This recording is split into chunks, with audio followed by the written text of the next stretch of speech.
Good morning to all of you. आप सभी का एक बार फिर से स्वागत है वाइटल नर्सिंग एकेडमी में।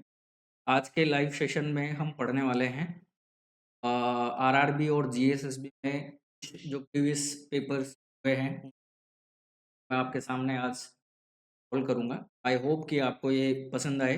लेक्चर्स अगर पसंद आए तो लाइक, और अगर आप नए हैं चैनल पे सब्सक्राइब ज़रूर कीजिएगा, क्योंकि इन फ्यूचर्स आने वाले जो भी एग्ज़ाम्स हैं, जैसे अभी रिसेंटली जीएसएसबी हैं, तो उनके पेपर जो है कोशिश करेंगे कि आपको सॉल्यूशन दिया जाए। एंड आज के टॉपिक्स में ज़्यादातर जो क्वेश्चंस हैं वो आपके बेसिक यानी फंडामेंटल के ऊपर ज़्यादा क्वेश्चन है, और ऑब्वियसली बात है कि फंडामेंटल पिकअप होते ही हैं। कुछ क्वेश्चन डायमेंशन आपको ठीक है, तो एंड ऑफ क्लास आपको देखना है, कोई इशू। ठीक है, सो क्लास स्टार्ट करता हूँ मैं। दोस्तों के साथ आप शेयर भी कर सकते हैं क्लास को।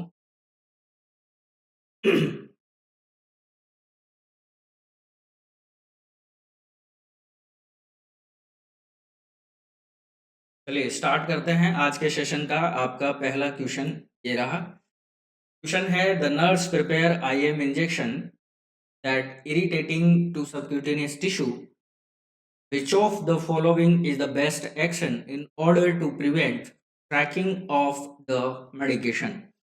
सिंपल क्वेश्चन है, आपको भी पता है, पॉपुलर क्वेश्चन रहा है, काफी बार एग्जाम्स में पूछा गया है। एक नर्स है जो किसी पेशेंट्स को IM इंजेक्शन देना चाहती है, लेकिन पेशेंट्स को जो है वो सबक्यूटेनियस टिश्यूज में इरिटेटिंग जैसी प्रॉब्लम होती है। तो इस चीज से बचने के लिए आप कौन सी टेक्निक यूज करने वाले हैं, ये आपसे पूछा गया है।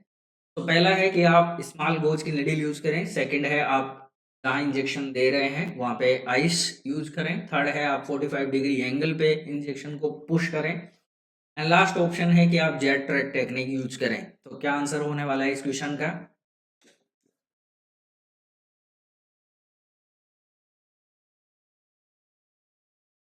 आवाज ठीक है मेरी, आप तक पहुंच रही है अच्छे से?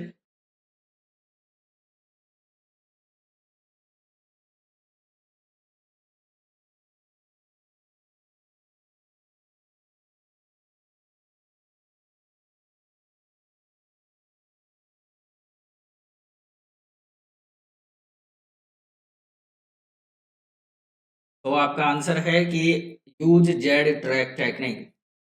दोनों का है आपका जो आंसर है वो बिल्कुल ठीक है।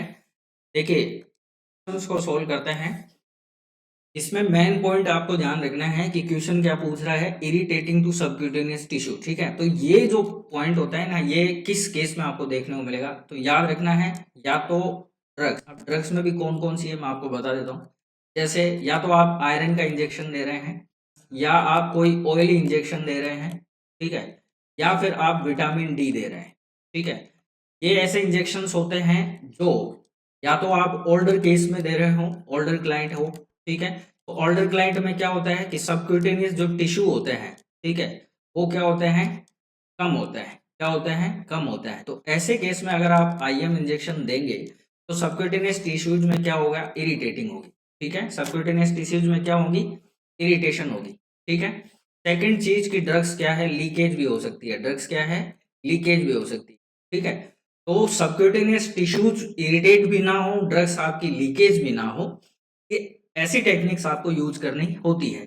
उसमें क्या होता है कि चाहे आप स्मॉल गोज निडल यूज करो, ये सब चीजें जो ऑप्शंस हैं ये आपके रॉन्ग होंगे यहाँ पे। ठीक है, तो मेन पॉइंट आता है कि अब कौन सी टेक्निक यूज की जाए, तो उसे हम कहते हैं जेड ट्रैक टेक्निक, यानी डी ऑप्शन यहाँ पे आपका राइट होना।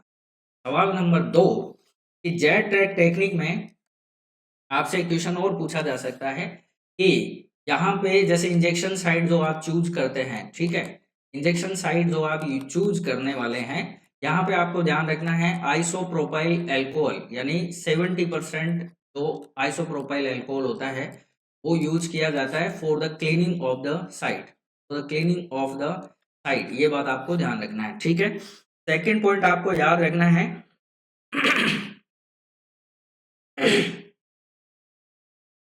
ठीक है, ये आपको ध्यान रखना है। दूसरा, ये जैसे ये क्लीनिंग आप करते हैं तो उसके बाद में आपको वेट भी करना चाहिए। इसके लिए वेट फॉर ड्राई।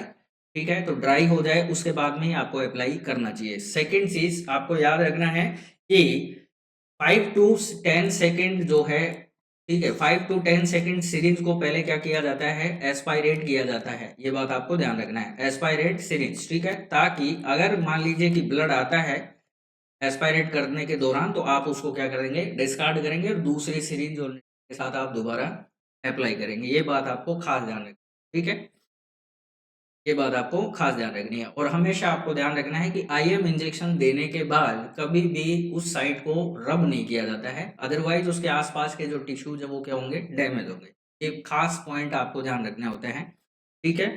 तो यहाँ पॉइंट आपका ये है कि जेड ट्रैक टेक्निक किन के लिए यूज होती है, तो ओल्डर क्लाइंट या जिनके सबक्यूटेनियस टिश्यूज कम होते हैं उन केसेस में यूज होती है, या फिर आप आयरन या ऑयली या फिर विटामिन डी इंजेक्शन दे रहे हैं तो यूज होने वाली है। इससे एक तो टिश्यू इरिटेटिंग जैसी समस्याएं नहीं होंगी, दूसरा जो ड्रग्स लीकेज होती है वो समस्याएं यहाँ पे नहीं होंगी। तो उस केस में हम जेड ट्रैक टेक्निक को यूज करते हैं, ये बात आपको ध्यान रखनी है।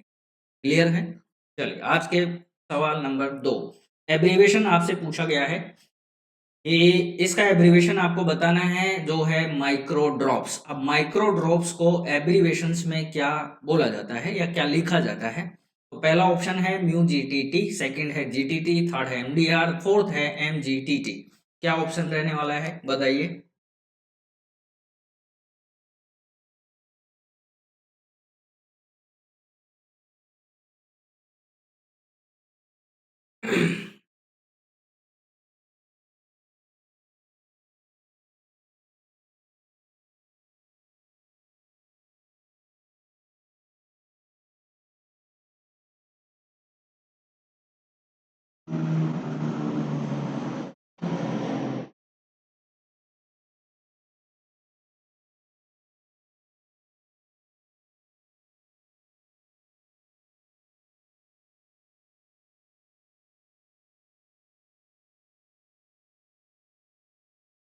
ए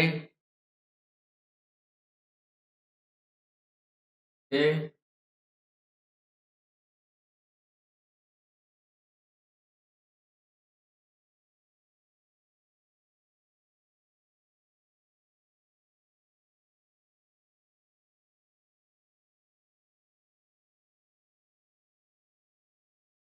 ठीक है, तो आप दोनों का ही आंसर्स बिल्कुल यहाँ पे ठीक है। आपसे पूछा गया है माइक्रो ड्रॉप्स का एब्रीविएशंस।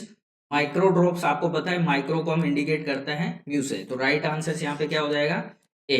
ये जीटीटी जो है ये इंडिकेट करता है किसको, ड्रॉप्स को, याद रखना है। एमडीआर किसको करता है, मेडिकल डिवाइस रिपोर्टिंग को, मेडिकल डिवाइस रिपोर्टिंग, ठीक है। और मेडिकल डिवाइस रिपोर्टिंग का मतलब ये हो गया कि जो डिवाइस है जो यूज की जा रही है उसकी परफॉर्मेंस के ऊपर ये जो चीज है वो की जाती है, ठीक है।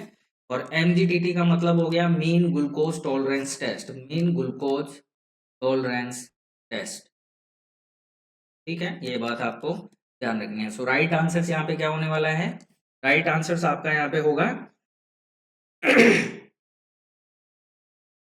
यूजीटीटी, ठीक है। फिर देखिए एक पॉइंट और मेरे याद आ रहा है इसी क्वेश्चंस में, ठीक है। तो यहाँ पे आपको ध्यान रखना है हमेशा, एक क्वेश्चन और मैं आपको बता देता हूँ। अगर आपसे क्वेश्चन पूछा जाए कि आईएम इंजेक्शन जब आप जेड ट्रैक टेक्निक से दे रहे हैं, ठीक है, आईएम इंजेक्शन जब आप जेड ट्रैक टेक्निक से दे रहे हैं, तो क्लीनिंग का जो डायरेक्शन होता है वो पूछ लिया जाता है काफी बार, ठीक है। क्लीनिंग का जो डायरेक्शन है वो पूछ लिया जाता है, तो आपको याद रखना है सेंटर टू आउटवर्ड जाना है, आपको सेंटर टू आउटवर्ड जाना होता है, ठीक है। और कितना तक, 5 सेंटीमीटर अवे डायमीटर, ये डायमीटर आपका होना चाहिए। मान लीजिए कि ये इंजेक्शन पॉइंट है, ठीक है, तो यहाँ आपको क्या है, सेंटर से आउटवर्ड जाना है, यानी कि ऐसे आपको डायरेक्शन से क्या करना है, क्लीन करना है, ठीक है। समझे आप मेरी बात? सेकंड चीज आपको याद रखना है कि 30 सेकंड तक आपको क्लीन करना होता है और 30 सेकंड ही आपको ड्राई करने के लिए वेट करना होता है, ठीक है। ये बात आपको याद रखना है। ऐसा नहीं है कि आपने क्लीन किया तुरंत इंजेक्शन पुट कर दिया है, ऐसा नहीं करना, ठीक है। ये कुछ खास बारीक चीजें हैं जो एग्जामिनर आपसे पूछ सकता है, इसके बारे में आपको खास ध्यान होना चाहिए, ठीक है। एक चीज और मैं आपको बता देता हूँ, एक ड्रग्स के ऊपर एक क्वेश्चन और पूछ सकते हैं आपसे। याद रखना है दो ड्रग्स होती हैं, एक होती है डायूरेटिक्स, ठीक है, और एक होती है सेडेटिव्स। ये दोनों बहुत इंपॉर्टेंट क्वेश्चन है। डाययूरेटिक्स कभी भी एचएस में नहीं देते हैं, याद रखना है। और एचएस का मतलब क्या होता है, जब आप नाइट में बेड टाइम दे रहे हो तब उसको एचएस बोला जाता है, ठीक है। और सिडेटिव जो है वो हमेशा एचएस में देनी चाहिए, ये बात आपको ध्यान। इसका मतलब हो गया कि सिडेटिव्स जो है वो आपको एचएस यानी नाइट में देनी चाहिए, क्योंकि ये सेडेशन पैदा करती है, तो इनको आप डे टाइम में नहीं देंगे, ये बात आपको ध्यान रखनी है। ये क्वेश्चंस काफी बार पॉपुलर है क्योंकि ड्राउनेस कोज करती है ये, ठीक है, सेडेशन कोज करेगी। और डाययूरेटिक्स आप कभी भी नाइट में नहीं देंगे, बेड टाइम में, अदरवाइज उस बंदे की स्लीप में इंटरप्शन होगा, ठीक है, तो इंसोम्निया हो। तो ये खास क्वेश्चंस हैं जो पूछ सकते हैं, छोटे क्वेश्चन है लेकिन ध्यान रखने लायक चीज है, ठीक है। इसके बाद में ये जो आपके पास में क्वेश्चन आया है, ठीक है, तो इसमें आपको याद रखना है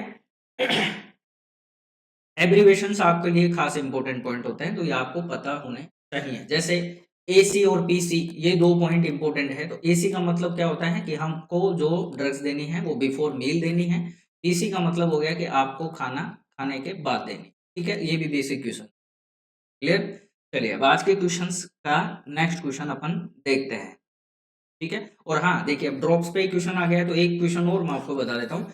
अगर आपसे पूछे कि 1 ml, ठीक है, इसमें दो ड्रॉप्स होती हैं, एक होती है माइक्रो ड्रॉप्स, ठीक है, एक होती है माइक्रो ड्रॉप्स और एक होती है आपकी मैक्रो ड्रॉप्स। एक क्या होती है, मैक्रो ड्रॉप्स, ठीक है। तो याद रखना है मैक्रो ड्रॉप्स कितनी होती हैं, 15 ml, सॉरी 15, कितनी होती हैं, 15 ड्रॉप्स होती हैं, याद रखना। और माइक्रो ड्रॉप्स कितनी होती हैं, तो 60 ड्रॉप्स होती हैं। ये भी क्वेश्चन फंस सकता है, ठीक है। तो ऐसे बेसिक क्वेश्चंस आपको ध्यान रखने जरूरी हैं, क्योंकि ये क्वेश्चंस आपसे पूछ सकते हैं, तो ये थोड़े से आपको ध्यान रखने हैं। नेक्स्ट क्वेश्चन देखिए, नेक्स्ट क्वेश्चन है आपके सामने, you are ready to take client oral temperature, ठीक है। So you ask this client how long it has been drinking hot tea, coffee या कोल्ड और smoking. The client admit having just drunk a cup of hot coffee, so you will wait how long before take the temperature। Very popular questions, बहुत बार exams में पूछा गया है। Simple सी कहानी है, एक नर्स जो एक पेशेंट का टेम्परेचर लेना चाहती है बाय द ओरल रूट, लेकिन वो उससे पूछ रही है कि आपने कितना समय आपको हुआ है गर्म या ठंडा कुछ पिए हुए। तो पेशेंट आपसे कहता है कि मैंने जस्ट अभी हॉट कॉफी पी है। तो आपसे क्वेश्चन ये पूछा गया है कि आप ओरल टेम्परेचर लेने के लिए कितना टाइम वेट करेंगे, आपको ये क्वेश्चन पूछा गया है। बहुत पॉपुलर क्वेश्चन है, याद रखना है। तो आंसर भी आप अच्छे से देना, ठीक है, कोई जल्दी नहीं है।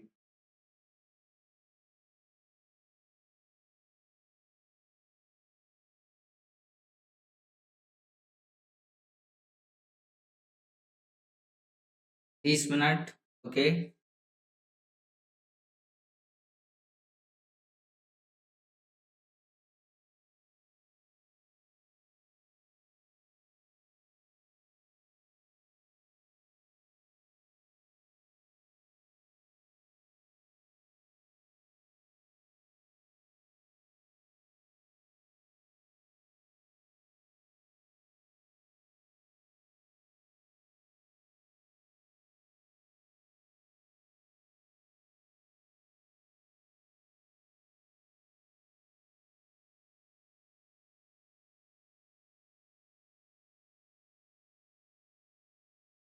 आप 10 मिनट वेट करने वाले हैं।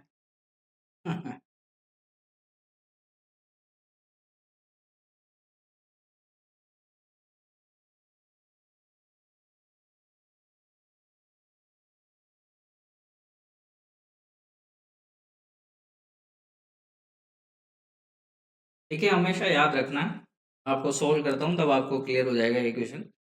इसमें देखिए दिमाग लगाना थोड़ा सा ही है, ज्यादा दिमाग नहीं लगाना है। आप आंसर तक तो पहुंच गए लेकिन करेक्ट आंसर तक नहीं पहुंचे, ठीक है, ये बात आपको ध्यान रखना।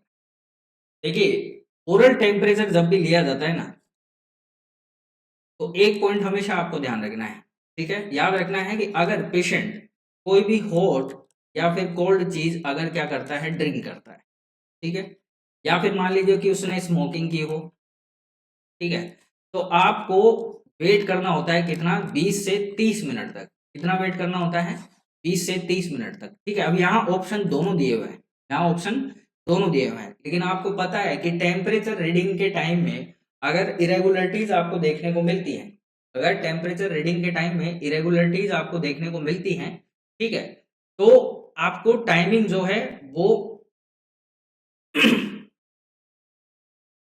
कम से कम का टाइम आपको यूज करना है, ठीक है। तो राइट, एक पॉइंट तो आपको ये याद रखना है। दूसरा आपको याद रखना है कि अगर मान लीजिए कि कोई पेशेंट ने हैवी एक्सरसाइज अभी की है, या मान लीजिए कि हॉट बाथ लिया है, तो यहाँ पे कम से कम आपको 60 मिनट वेट करना है, यानी करीब 1 घंटा आपको क्या करना है, वेट करना होता है, ठीक है। ये बात आपको ध्यान रखना। दोनों क्वेश्चंस आप ध्यान से समझ लेना। ओरल टेम्परेचर जब भी आप लेते हैं, और यदि पेशेंट ने हॉट कोल्ड कोई चीज ड्रिंक करी है, स्मोकिंग किया है, ठीक है, तो आपको 20 से 30 मिनट वेट करना है। और अगर उसने हैवी एक्सरसाइज या फिर हॉट बाथ अगर उसने लिया है, तो आपको 60 मिनट एटलीस्ट, मतलब 1 आवर्स आपको वेट करना होता है, ठीक है। ये बात आपको ध्यान रखनी है। सेकंड चीज आपको ध्यान रखने वाली पॉइंट ये है सेकंड चीज आपको ध्यान रखने वाली पॉइंट ये है कि जब भी आप ओरल टेम्परेचर लेते हैं, ठीक है, ओरल टेम्परेचर लेते हैं, तो आपको खास इंस्ट्रक्ट करना होता है पेशेंट्स को कि थर्मामीटर को, जो क्लिनिकल थर्मामीटर होता है, ठीक है, इसको होल्ड कैसे करते हैं। तो आपको याद रखना है टीथ यूज नहीं करना चाहिए, तो आपको याद रखना है बाय लिप्स आपको होल्ड करना होता है, ये बात आपको ध्यान रखना है। अंडर द टंग इसको लगाया जाता है, टीथ को ज्वाइन ना करे, इसके लिए आपको खास इंस्ट्रक्शन देना होता है। क्यों? क्योंकि थर्मोमीटर में क्या है, मरकरी है, और वो अगर को एंगल्प कर लेता है तो वो पॉइजनस कंडीशन हो सकती है। तो ये चीजें आपको खास इंस्ट्रक्शन देनी होती है, ठीक है, ये बात आपको ध्यान रखना। अब टेम्परेचर की बात आ गई है, तो मैं कुछ क्वेश्चंस आपके यहाँ से और सोल्व कर देता हूँ। जैसे आपको ध्यान रखना है, सबसे ज्यादा क्वेश्चंस बनते हैं हीट लॉस के ऊपर, ठीक है। हीट लॉस पे बहुत क्वेश्चंस बनते आए हैं। हीट लॉस में आपको पता है 4 प्रोसेस होती हैं। कौन सी प्रोसेस होती हैं? 4 प्रोसेस होती है। फर्स्ट होती है रेडिएशन, ठीक है, ये भी आपको याद रखना है। सेकंड होती है आपकी कन्वेक्शन सॉरी, इवापोरेशन। फिर होती है आपकी कन्वेक्शन, और फिर होती है आपकी कंडक्शन। देखिए यहाँ से क्वेश्चन आपके क्या फंसेंगे, आपसे पूछा जाएगा मैक्सिमम हीट लॉस किससे होता है, तो इससे होता है 60%, ठीक है। इवापोरेशन से कितना होता है, तो 22% होता है। कन्वेक्शन से कितना होता है, 15% होता है। और कंडक्शन से कितना होता है, 3%, ठीक है। रेडिएशन से कैसे होगा, तो इंफ्रारेड रेड से होगा, ठीक है, याद रखना है। इंफ्रारेड जो रेज होती हैं, इनसे हीट लॉस सबसे ज्यादा होता है। इवापोरेशन का मतलब हो गया वेपोराइजेशन से होता है, वेपोराइजेशन से होता है, या फिर आप इसको बोल सकते हो इनसेंसिबल हीट लॉस, यानी जिसका पता भी ना चले, इनसेंसिबल हीट लॉस। ये बात आपको ध्यान रखना है, ठीक है। इवापोर कन्वेक्शन कैसे होता है, तो सर्कुलेटिंग एयर से होता है। कैसे होता है? सर्कुलेटिंग एयर से होता है, यानी जैसे फैन चल रहा है और हीट। और कंडक्शन का मतलब क्या होता है कि हॉट एंड कोल्ड दोनों ऑब्जेक्ट जो हैं वो क्या हो, एक दूसरे के टच में हो, ठीक है, ये बात आपको ध्यान रखना है। तो फिर होता है, जैसे कंडक्शन की मैं एग्जांपल दूं तो फिजियोथेरेपी, जैसे सॉरी फोटोथेरेपी मान, या मान लीजिए आप रेडिएंट वार्मर हो गया, ठीक है, रेडिएंट वार्मर। तो वार्मर पे क्या होता है, बच्चा टच होता है, समझ रहे हो आप मेरी बात। तो ये हो गया जैसे कंडक्शन का एग्जाम। तो ये इंपॉर्टेंट क्वेश्चन है, याद रखना है। हीट लॉस के प्रोसेस बहुत बार पूछी गई है। मैक्सिमम आपकी कौन सी रहेगी, रेडिएशन रहेगी, और मिनिमम कौन सी रहेगी, तो कंडक्शन रहेगी। ये बात आपको ध्यान, ठीक है। इसके बाद में आपको पता है, ठीक है, इसके बाद में आपसे क्वेश्चन पूछा जा सकता है कि ओरल, एक्सिला और रेक्टल, ठीक है, ठीक है। आपको याद पता है कि अगर आपसे क्वेश्चन पूछा जाए तो ये 98.6 डिग्री फ़ारेनहाइट, ये 97.6 डिग्री फ़ारेनहाइट, ये 99.6 डिग्री फ़ारेनहाइट, ठीक है। रिलायबल आपका कौन सा है, तो रेक्टल है, ये बात आपको याद रखना है, ठीक है। अगर आपसे क्वेश्चन पूछा जाए क्या कि मोस्ट कॉमन कौन सा यूज होता है, तो मोस्ट कॉमन यूज होता है ओरल। लेकिन अगर आपसे क्वेश्चन पूछा जाए कि ओल्डर और चाइल्ड में कौन सा यूज होता है मोस्ट कॉमन, तो आपको याद रखना है एक्सिला। क्लियर है? इसके बाद में अगर आपसे क्वेश्चन पूछा जाए, जैसे मैं आपसे क्वेश्चन पूछ लेता हूं कि कोर टेम्परेचर आपको लेना है, एक्सेप्ट मैंने आपको सामने ऑप्शन रखा है, ठीक है।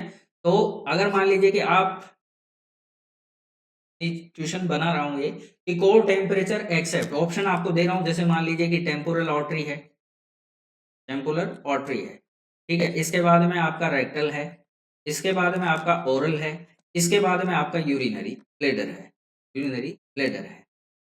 आप मुझे बताइए कौन सा ऑप्शन यहाँ पे कोर टेम्परेचर नहीं है, एक्सेप्ट मैंने दिया है, बताइए क्या आंसर होगा इस क्वेश्चन का।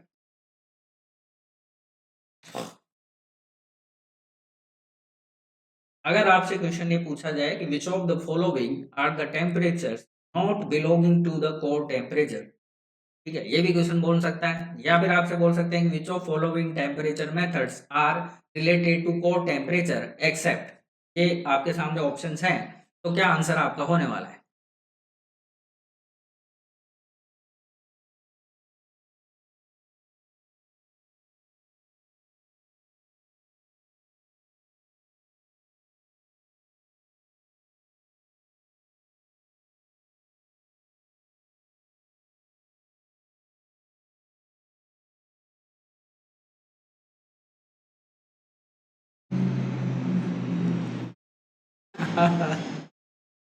यूरिनरी ब्लैडर कैसे होगा, कैसे होगा आप मुझे बताइए, यूरिनरी ब्लैडर कोर टेम्परेचर में क्यों नहीं आएगा।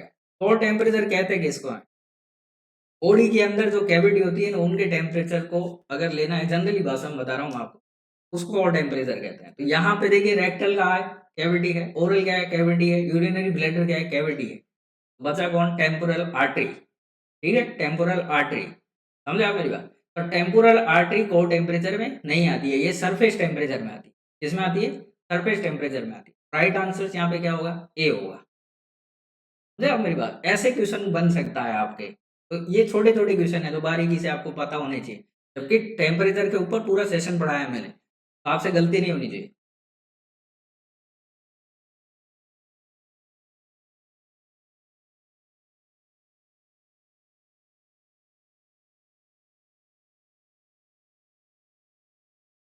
समझे, चलिए अभी बात करते हैं, क्लियर है यहाँ पे, ये कुछ खास पॉइंट्स हैं जो आपको ध्यान रखने जरूरी हैं, याद रखना है। फिर इसके बाद में देखिए बेसिक क्वेश्चन आपको बता देता हूँ कि टेम्परेचर रेगुलेटिंग सेंटर आपसे पूछे हैं तो याद रखना है, टेम्परेचर रेगुलेटिंग सेंटर कौन है, तो हाइपोथैलेमस, ठीक है, ये आपको याद रखना है। लेकिन अगर इसमें थोड़ा और डीप चला जाए तो याद रखना है, दो पॉइंट बन सकता है आपके पास, क्या, ये हीट प्रोडक्शन और हीट लॉस के लिए सेंटर कौन सा है, तो हीट प्रोडक्शन करे, ठीक है, हीट प्रोडक्शन सेंटर कौन है और हीट लॉस कौन है। अब ये तो सबको पता है कि हीट टेम्परेचर या हीट को रेगुलेट कौन करता है, हाइपोथैलेमस करता है, पर प्रोडक्शन को कौन करता है, लॉस को कौन करता है। तो प्रोडक्शन में आपको याद रखना है पोस्टीरियर जो पार्ट होता है हाइपोथैलेमस का वो करता है, ठीक है, पोस्टीरियर पार्ट ऑफ हाइपोथैलेमस ये रेगुलेट करता है हीट के प्रोडक्शन को, और हीट लॉस को कौन करता है, तो anterior portion of anterior part of hypothalamus, part of thalamus, ये बात आपको ध्यान रखनी। ऐसे ही अगर आपसे क्वेश्चन पूछ लिया जाए कि थ्रस्ट का सेंटर कौन है, ठीक है, थ्रस्ट का सेंटर कौन है, तो आपको याद रखना है pons and medulla, pons and medulla याद रखना, ठीक है, ये बात आपको ध्यान। नेक्स्ट क्वेश्चन देखिए, नेक्स्ट क्वेश्चन है आपका, in daily practice of the nursing nurse use critical thinking in, यानी डेली प्रैक्टिस में नर्सिंग में नर्स के पास में क्रिटिकल थिंकिंग करने के लिए कौन सी चीज है।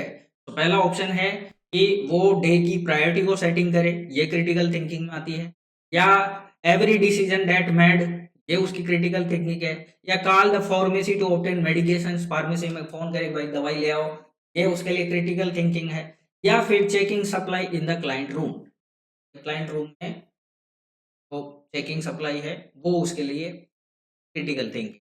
आपको राइट आंसर देना है।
दीपिका, आपने आंसर से वाला सेलेक्ट क्यों किया? Every decision that mad. एक नर्स के लिए क्रिटिकल थिंकिंग होता है। ध्यान से पढ़िए ऑप्शंस को पहले। क्वेश्चंस क्या पूछ रहा है आपसे, क्वेश्चंस पकड़ो, हमेशा कहता हूँ हर आंसर्स आपका क्वेश्चन में ही छुपा हुआ है, समझे? अगर आपने उसको समझ के पढ़ी है चीजें तो।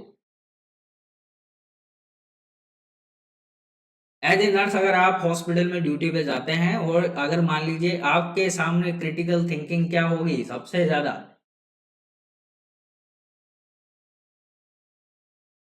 हाँ, तो बी ऑप्शंस कैसे दिया फिर आपने?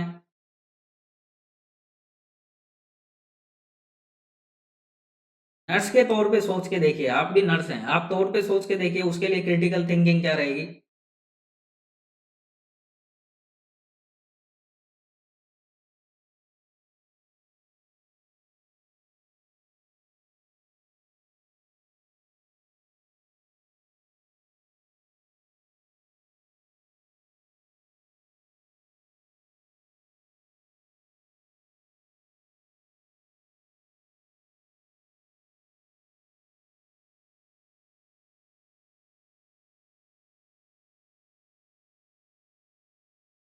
यस, नर्स के लिए होती है प्रायोरिटी। ठीक है, तो उसके सामने सबसे क्रिटिकल थिंकिंग होती है कि वो प्रायोरिटी सेट कैसे करे, ये सबसे बड़ी क्रिटिकल थिंकिंग है उसके। ठीक है, तो राइट आंसर इस क्वेश्चन का क्या रहेगा?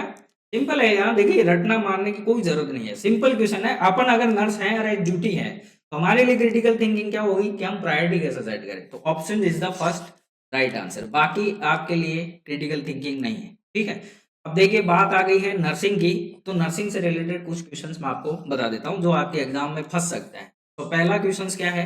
Lady with lamp, lady with lamp.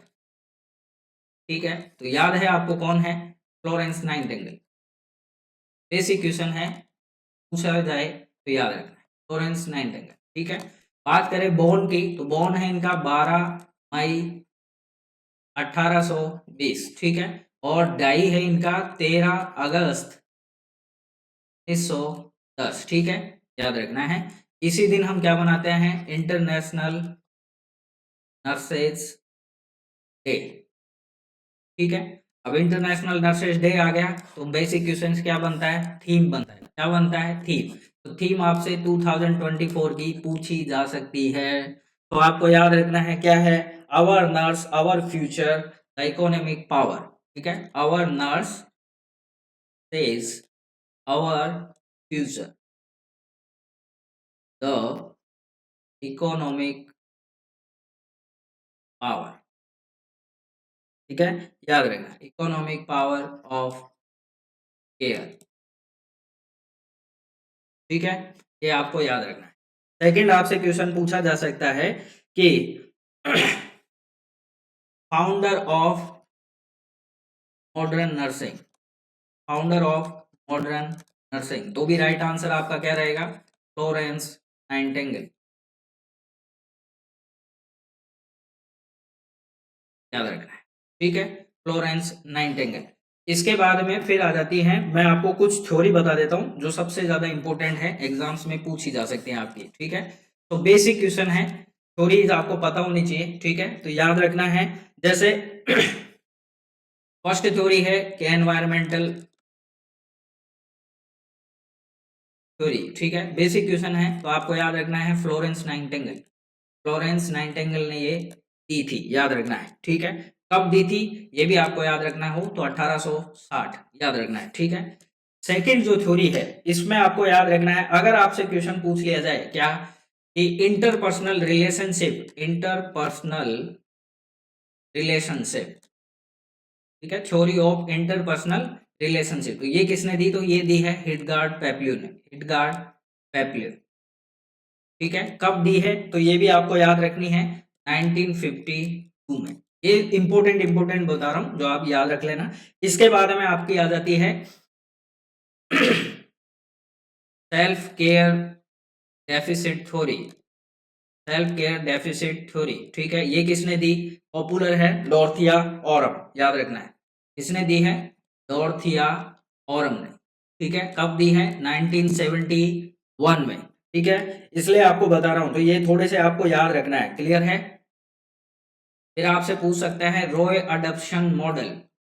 Roy adoption model याद रखना है, इस पे क्वेश्चन बनता है कब आया था ये। ठीक है, तो याद रखना है रॉय अडॉप्शन जो मॉडल है ये आया था 1974 में। इसको दिया किसने था? तो कैलिस्टा रॉय ने दिया है। किसने दिया है? कैलिस्टा रॉय ने, याद रखना है। ठीक है, सिस्टर कैलिस्टा रॉय ने। तो ये बेसिक क्वेश्चन है जो आपको याद रखने चाहिए। ठीक है, यहां से अगर आपका कोई भी क्वेश्चन अगर फंसता है तो मुझे बहुत खुशी हो गया। आई थिंक इनमें से क्वेश्चंस कोई ना कोई आपका जरूर फंस जाएगा, ये बात आपको याद रखना है। ठीक है, तो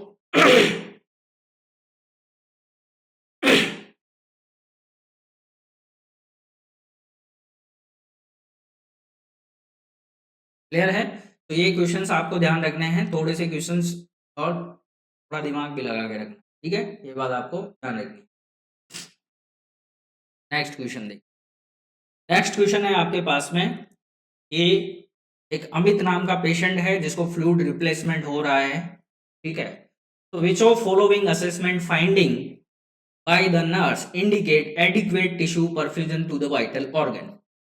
देखिए सिंपल है, अमित नाम का एक पेशेंट है जिसको फ्लूइड रिप्लेसमेंट थेरेपी चल रहा है। आपसे क्वेश्चन ये पूछा गया है कि आपको कब पता चल जाएगा या कैसे पता चलेगा कि उस पेशेंट में एडिक्वेट टिश्यू परफ्यूजन हो रहा है। और एडिक्वेट टिश्यू परफ्यूजन का मतलब कि जो फ्लूइड रिप्लेसमेंट आप कर रहे हो वो परफेक्टली वाइटल ऑर्गन्स के टिश्यूज तक पहुंच रहा है। तो वो कैसे पता चलेगा आपको? तो पहला ऑप्शन है कि भाई ब्लड प्रेशर 50 टू 30 से लेके 80-50 हो गया हो तब ऐसा लगे आपको। सेकंड है कि सीवीपी जो है वो 2 cm/H2O है तो आपको लगे। थर्ड है कि पल्स रेट 120 पहले थी अभी 110 हो गई है।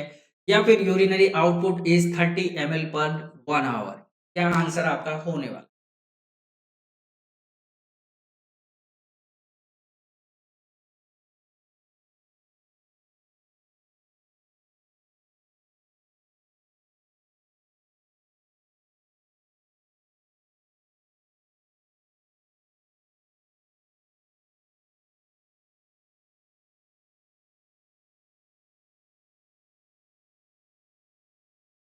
ध्यान से पढ़िए भाई, जल्दी नहीं करना है, काहे की जल्दी है? एग्जाम वाले भी आपको टाइम देते हैं, समझे? 90 मिनट देते हैं 100 क्वेश्चन सोल्व करने के लिए।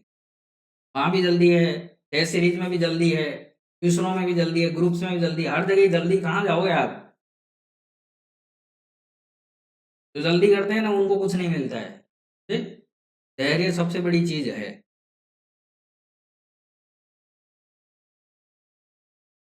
सोचो पहले क्या पूछ रहा है क्वेश्चन, क्वेश्चन में ही आंसर है। मैंने हमेशा कहा है कितना भी टिपिकल क्वेश्चन हो आंसर उसी में होता है, अगर आपको ढंग से समझ में आ गया है तो क्वेश्चन। अगर क्वेश्चन नहीं समझ में आया तो फिर तो आपका पढ़ा हुआ ना पढ़ा हुआ सब बराबर है। पहले वाइटल साइन आपको पता होनी चाहिए नॉर्मली। तो देखो ब्लड प्रेशर पहले 50-30 था, अभी 80-50 है। नॉर्मल है? नहीं है। एवीपी 2 cm/H2 है, से नॉर्मल है? नहीं है।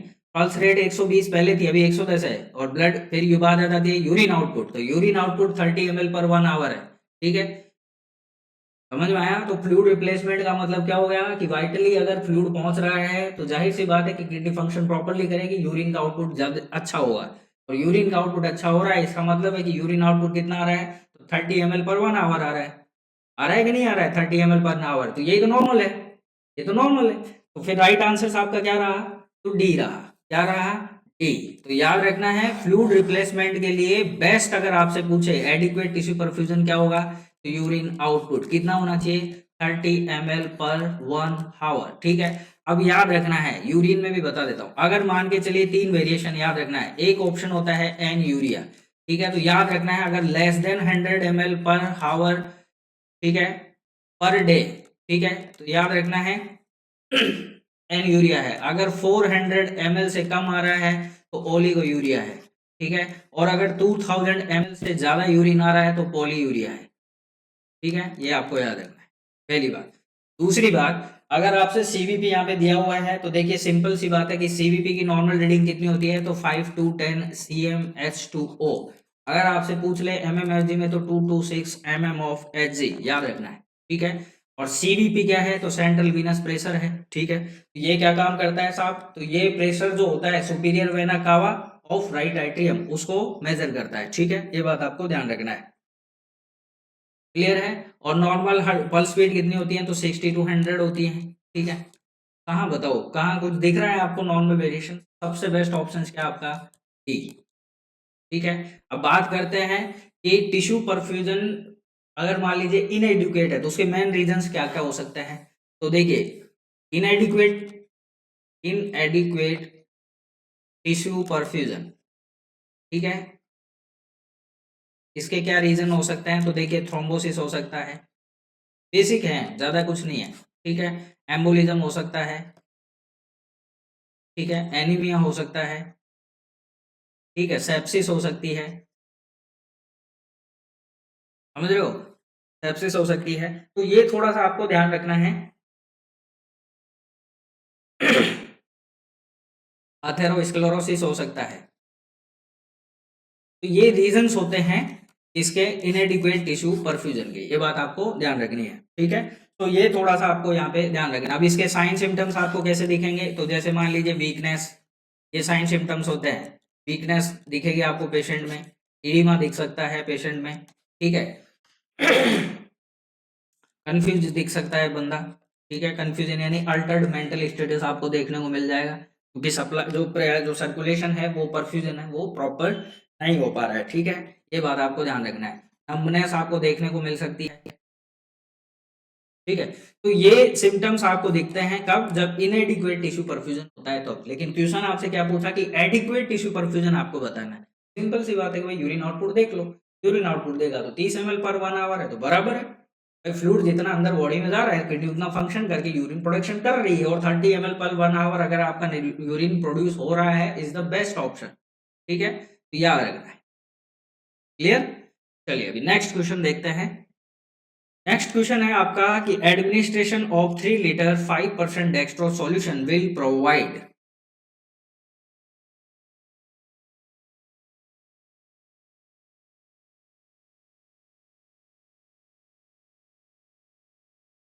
बताइए।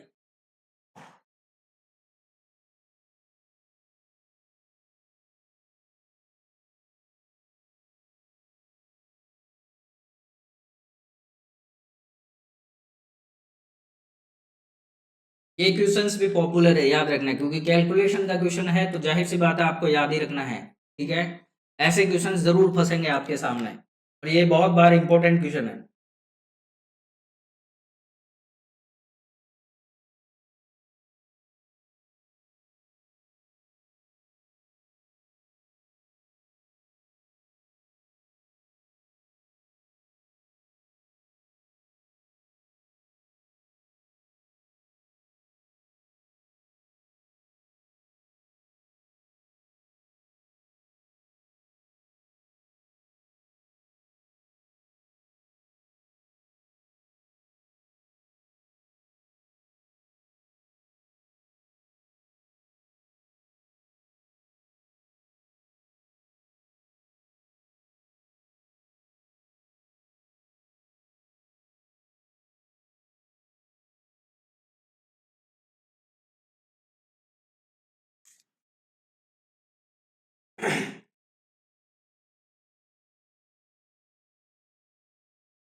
देखिए, सिंपल सी क्वेश्चन है। एडमिनिस्टर करना है आपको 5% डेक्सट्रोज, ठीक है। 3 लीटर आपके पास अवेलेबल है, आपको निकालनी है कैलोरी। तो सिंपल सी बात, पहली चीज ये पता करो कि डेक्सट्रोज में क्या है?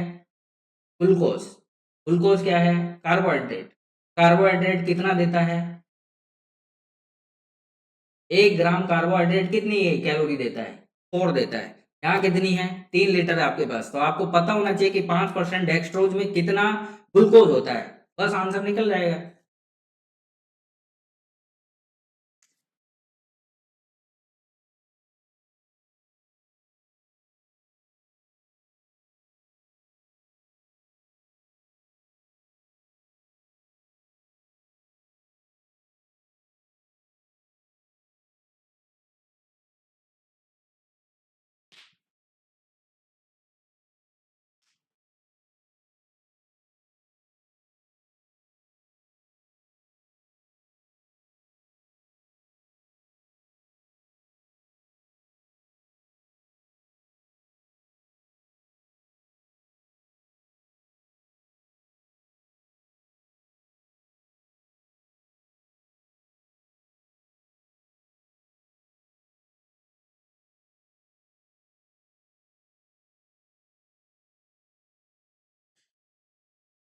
ठीक है, देखिए इसको सॉल्व करते हैं। कुछ के आंसर्स बिल्कुल ठीक हैं, कुछ के गलत हो गए हैं। ठीक है, तो देखिए सिंपल सी बात है, इसको मैं सोल्व करता हूँ। तो आपके पास में ऑप्शंस आते हैं, जैसे 5% डेक्सट्रोज हो गया, ठीक है, जिसको हम क्या बोलते हैं, D5। ठीक है, फिर एक D10 आपने सुना होगा, फिर एक D20 सुना होगा। ठीक है, ऐसा सुना है। तो देखिए सिंपल सी बात, पहले आपको पता होना चाहिए कि डेक्सट्रोज में जो 5% लिखा हुआ है, इक्वल कितना होता है इसमें। ठीक है, तो आपको याद रखना है डेक्सट्रोज 5 में कितना कार्बोहाइड्रेट होता है, ग्लूकोज होता है, 50 ग्राम होता है। आपके पास ऑप्शंस क्या है, 3 लीटर है। ठीक है, समझ में आया। तो अब 1 ग्राम जो कार्बोहाइड्रेट है वो कितना देता है, तो 4 किलो कैलोरी देता है। कितना देता है, 4 किलो कैलोरी। तो 50, तो आपके पास 50 है, तो कितना कैलकुलेट करोगे आप, 4 से, तो कितना हुआ, 200।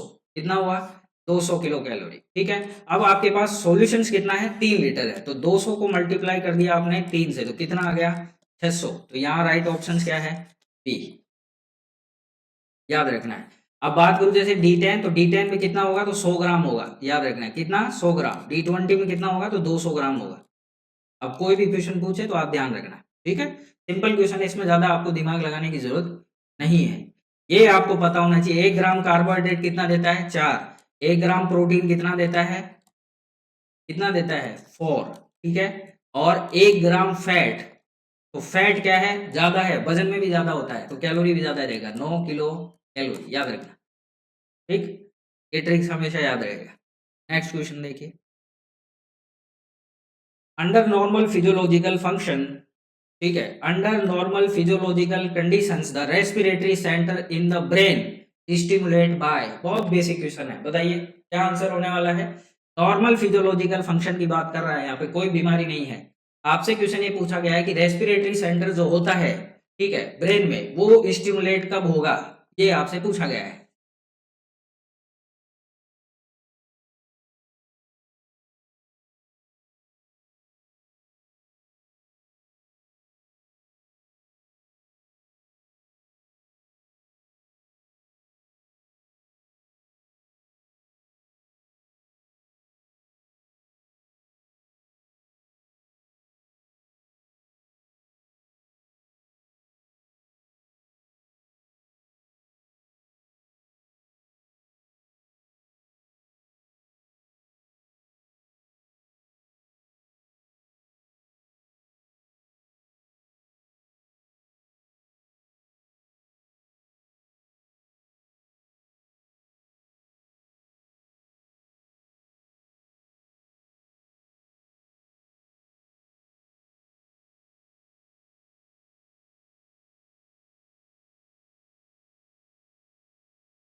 बाकी आंसर दीजिए फटाफट, इतना टाइम क्यों लगा रहे हो।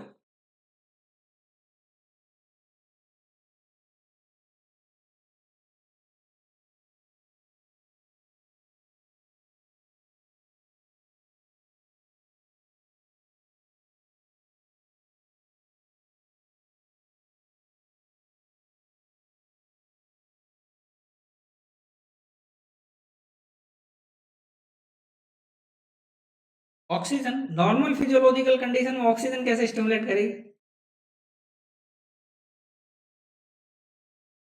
क्वेश्चन पढ़ो, stimulated by normal under physiological condition में रेस्पिरेटरी सेंटर कब स्टिमुलेट होगा, ऑक्सीजन में थोड़ी होता है। ऑक्सीजन का लेवल कम हो जाए तब होता है। ठीक है, अब ऑक्सीजन का लेवल कम होगा तो कौन बढ़ेगी, कौन बढ़ेगी, कार्बन डाइऑक्साइड। तो option is the clear. Under normal physiological condition respiratory center of the brain कौन है, medulla and pons, medulla and pons. ठीक है, तो यहाँ पे आपको याद रखना है कि जब भी इंक्रीज होता है CO2 लेवल, तो रेस्पिरेटरी सेंटर जो है वो क्या होता है, स्टिमुलेट होता है। ठीक है, कब होता है, स्टिमुलेट होता है। तो ये कंडीशंस कब होगी, जब आर्टीरियल O2 क्या हो, आर्टीरियल ब्लड में O2 क्या होगी, इंक्रीज होगी। ठीक है, तब CO2 बढ़ेगा और ये स्टिमुलेट होगा। तो राइट आंसर यहाँ पे क्या है, डी है। ठीक है, पिछले एक सेशंस में मैंने अभी एक करेक्शन में आपको कर देता हूँ। ठीक है, एक करेक्शन मैंने थोड़ा सा आपको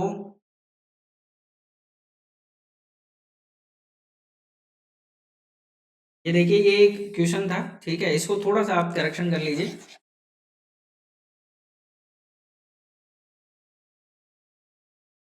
कि देखिए हाइपोथैलेमस जो होता है ना, वो मैंने आपको बताया हीट के लिए, इसके साथ साथ आपको ध्यान रखना है थ्रस्ट के लिए भी यही रेस्पॉन्सिबल है, हंगर के लिए भी यही रेस्पॉन्सिबल, ठीक है, याद रखना है। और सेक्स ड्राइव, ये इतने सारे चीजों का सेंटर होता है, थ्रस्ट, हंगर, सेक्स ड्राइव और हीट कौन होता है, हाइपोथैलेमस, याद रखना है, ठीक है। ये करेक्शन कर लेना, क्योंकि रेस्पिरेटरी जो सेंटर होता है वो आपका कौन होता है, मेडुला और पोन्स होता है, ठीक है। तो ये करेक्शन थोड़ा सा कर लेना आप।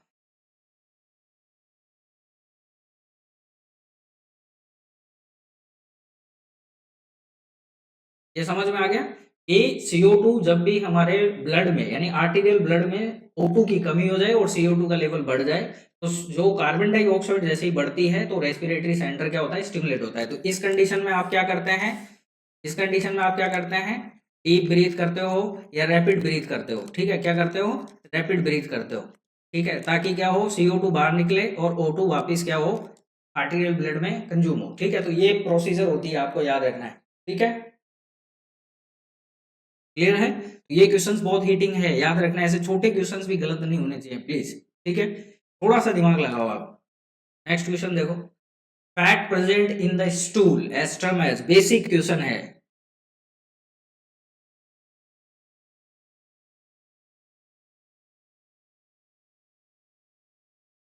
यहाँ पे स्टूल में फैट प्रेजेंट है, क्या ऑप्शन रहेगा, डायरिया, पायोरिया, स्टेटोरिया, मेलेना।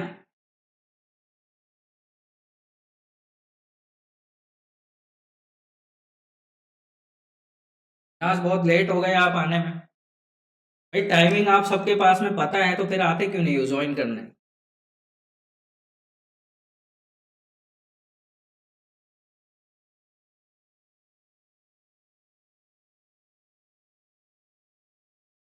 कि जो पढ़ने में इंटरेस्टेड है वही क्लासेस वगैरह ज्वाइन करेंगे, जो फालतू में है उनको कोई प्रॉब्लम भी नहीं है।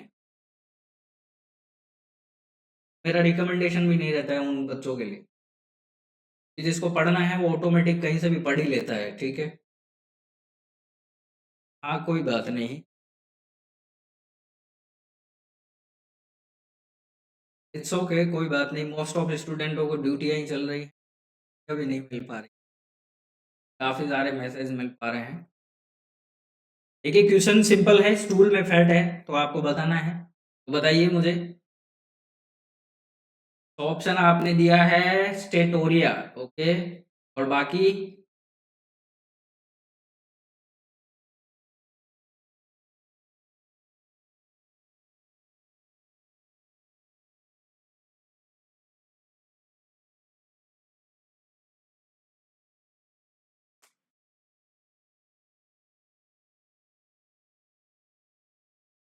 चलिए देखिए क्लियर करते हैं। तो देखिए फैट प्रेजेंट है स्टूल में, तो इसको हम क्या कहेंगे, तो स्टेटोरिया कहते हैं, क्या कहते हैं, स्टेटोरिया कहते हैं। अब सवाल है स्टेटोरिया, स्टेटोरिया पे बात करें तो स्टेटोरिया आपको किस कंडीशन में देखने को मिलता है, तो किस में देखने को मिलेगा, फैट माल एब्जॉर्प्शन, फैट माल एब्जॉर्प्शन, ठीक है। फैट माल एब्जॉर्प्शन की जो कंडीशंस होती हैं इनमें आपको देखने को मिलेगा, क्योंकि फैट जो है वो डायरेक्टली स्टूल में क्या हो रहा है, पास आउट हो रहा है, ठीक है। अब बात करते हैं कि ये कंडीशंस कौन सी होती हैं, तो आपको याद रखना है कौन सी होती हैं, सीलियक डिजीज, कौन सी होती है, सीलियक डिजीज, याद रखना है। सीलियक डिजीज में आपको स्टेटोरिया देखने को मिल जाएगा। Exocrine pancreatic deficiency, pancreatic deficiency, याद रखना है, स्प्रू, ठीक है। ये कंडीशंस ऐसी होती है जिनमें आपको स्टेटोरिया देखने को मिल जाएगा। बात कर लेते हैं बात कर लेते हैं अब पहले ऑप्शंस डायरिया के ऊपर, ठीक है। तो डायरिया, डायरिया क्या है, वाटर लॉस, ठीक है, वाटर लॉस को हम क्या बोलते हैं, डायरिया बोलते हैं। अब इसमें कंडीशंस कितनी, 4 कंडीशन होती है, कौन कौन सी। फर्स्ट होती है एक्यूट, जो कि मोस्ट कॉमन है, याद रखना है। अगर आपसे क्वेश्चन पूछे कि डायरिया की कौन सा टाइप सबसे मोस्ट कॉमन है, तो एक्यूट, ठीक है। फिर आ जाता है परसिस्टेंट, फिर कौन सा आ जाता है, परसिस्टेंट। परसिस्टेंट में आपको याद रखना है 1 महीने तक अगर आपको डायरिया हो, यानी अप टू 4 वीक, तो बोलते हैं हम परसिस्टेंट टाइप का डायरिया। फिर हो जाता है ब्लडी, फिर हो जाता है ब्लडी, ब्लडी को क्या बोलेंगे, डिसेंट्री, ब्लडी को क्या बोलेंगे, डिसेंट्री, याद रखना है। डेंजरस अगर आपसे पूछे तो यही है, ठीक है, और फिर हो जाता है आपका क्रोनिक, फिर हो जाता है क्रोनिक। क्रोनिक में आपको याद रखना है कि अगर मोर देन 4 वीक से ज़्यादा जाए, यानी 1 महीने से भी ज़्यादा अगर आपको डायरिया है तो आपको प्रॉब्लम होती है क्रोनिक, ये बात आपको ध्यान रखना है, ठीक है। इसके बाद में बात कर लेते हैं पायोयूरिया। इसके बाद में बात करते हैं पायोयूरिया। पायोयूरिया किसको कहते हैं? पेरिडोंटल या पेरिडोंटाइटिस, ठीक है, पेरिडोंटाइटिस, ठीक है, याद रखना है, ठीक है। इसमें क्या होता है? पेरिडोंटल डिस्ट्रैक्शन देखने को मिलता है, पेरिडोंटल डिस्ट्रैक्शन आपको देखने को मिल जाएगा, यानी इसका मतलब क्या हुआ कि गम में क्या है, इन्फेक्शन आपको देखने को मिलेगा, ये बात आपको ध्यान रखना है, ठीक है। गम में आपको इन्फेक्शन देखने को मिलेगा, जिससे क्या होता है कि जो गम्स होते हैं टीथ के वो क्या हो जाते हैं, डिस्ट्रॉय हो जाते हैं, और वहां पे आपको पेरिडोंटाइटिस दिखेगा, जिसका मेन रीजन कौन है? पायोरिया, जिसको हम कहते हैं, ये बात आपको ध्यान रखना है, क्लियर। अब बच गया आपका मेलेना, ठीक है। मेलेना में क्वेश्चन जरूर पूछा जाएगा, मेलेना को क्या बोलते हैं? तो डार्क या ब्लैक स्कूल, डार्क या फिर ब्लैक स्टूल, ठीक है। अब मेलेना देखने को क्यों मिलता है? अपर जीआई ब्लीडिंग की वजह से, किसकी वजह से? अपर जीआई ब्लीडिंग की वजह से, यानी आपको जो स्टूल है उसमें आपको ब्लैक कलर का कंटेंट हो जाता है वो, ठीक है, क्यों? क्योंकि अपर जीआई में ब्लीडिंग हो रही है। अब अपर जीआई में भी आपको ध्यान रखना है कहाँ पे होती है, तो स्टोमक में होती है और ड्यूडिनम में, और ड्यूडिनम में, ठीक है। किस केस में आपको मेलेना देखने को मिलता है? तो पेप्टिक अल्सर में, याद रखना है, किस केस में? पेप्टिक अल्सर में देखने को मिलता है, ठीक है। पेप्टिक अल्सर से क्वेश्चन आपसे क्या पूछा जा सकता है कि मोस्ट कॉमन एजेंट कौन है इसका, ठीक है। आपसे क्वेश्चन पूछा जा सकता है कि पेप्टिक अल्सर्स का पॉजिटिव एजेंट कौन है, तो कौन है? हेलिकोबैक्टर पाइलोरी, हेलिकोबैक्टर पाइलोरी, याद रखना है, हेलिकोबैक्टर पाइलोरी, ये बात आपको याद रखनी है, ठीक है, क्लियर। इसके बाद में आपसे अगर पूछे कि कंफर्मेटिव टेस्ट कौन सा है, तो आपको याद रखना है बायोप्सी, कौन सा है? बायोप्सी, ठीक है। अगर आपसे पूछे कि यूरिया ब्रीथ टेस्ट किसमें करते हैं, तो भी आपका आंसर क्या रहेगा? यूरिया ब्रीथ टेस्ट किसमें करते हैं, तो आपका आंसर रहेगा पेप्टिक अल्सर में, ठीक है, ये बात आपको याद रखना है। अगर, ठीक है, ये क्वेश्चन आपको याद रखना है। स्टूल पीसीआर टेस्ट भी करते हैं, ठीक है, स्टूल पीसीआर टेस्ट भी करते हैं, बायोप्सी भी करते हैं, यूरिया ब्रीथ टेस्ट भी करते हैं, ठीक है, ये आपको याद रखना है। मल्टी ड्रग थेरेपी यहाँ पे यूज की जाती है। पेप्टिक अल्सर में आपको मेलेना जैसी प्रॉब्लम्स आपको शो होने वाली है। नेक्स्ट क्वेश्चन देखिए, among the following richest source of vitamin B12, ये आपसे क्वेश्चन पूछा गया है, बताइए। It's among the following richest source of vitamin B12, B12 पे क्वेश्चन है कि रिचेस्ट सोर्स आपसे पूछा गया है B12 का। Meat and dairy product, grains, green leafy vegetables and mushroom, क्या आंसर रहने वाला है?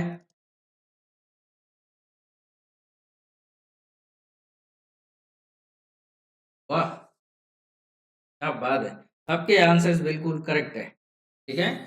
विटामिन B12 पूछा गया है, कोबालामाइन, साइनो कोबालामाइन, ठीक है।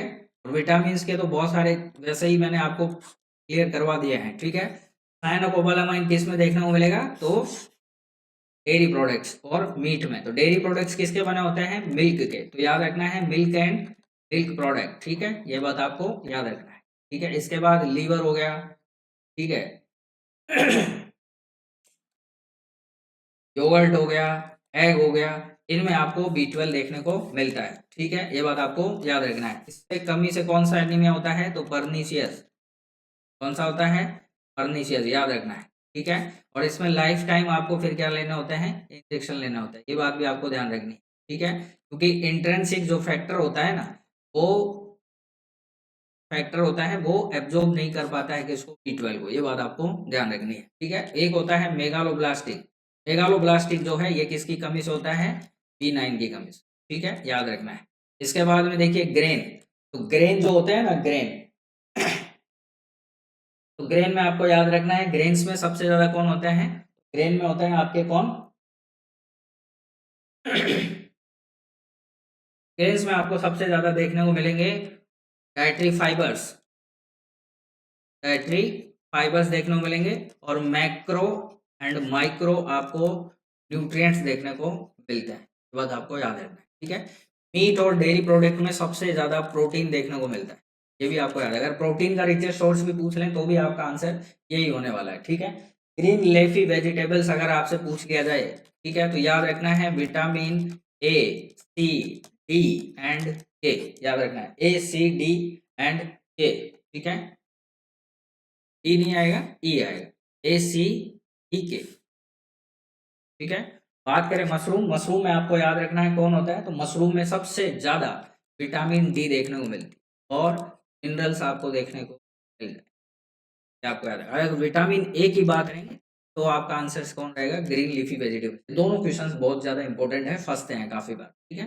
तो ये थोड़े से क्वेश्चंस आप याद रखना, क्लियर। इसके बाद में नेक्स्ट क्वेश्चन देखिए, which among the following medication order is immediately and once only administer। Important question है, याद रखना है। बताइए क्या आंसर होने वाला है।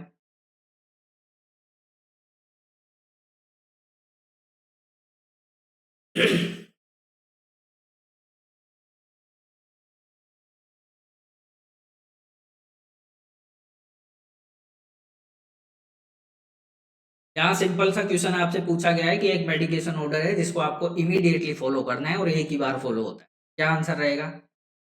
बेसिक क्वेश्चन है लेकिन इंपॉर्टेंट है क्योंकि रिवर्सिबल है, दो एग्जाम्स में एक साथ बैक टू बैक पूछा गया है ये।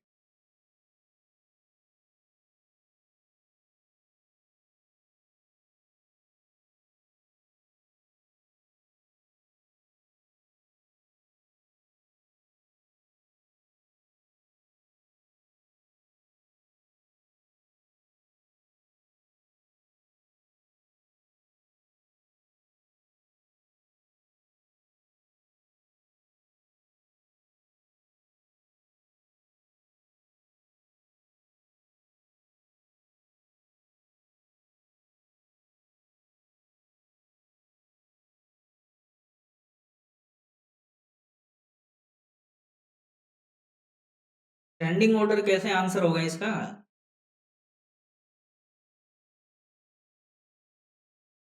थोड़ा सोचो, आप सब जॉब करते हैं, आपको पता है अगर डॉक्टर ने कहा है कि इमीडिएटली इंजेक्शन दो तो उसको क्या बोलोगे आप।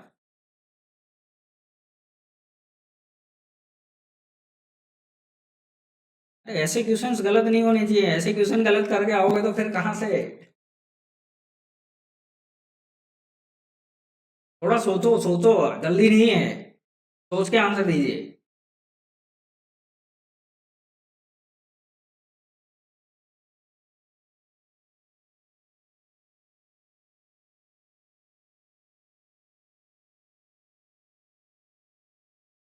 बाकी आंसर्स क्या हैं।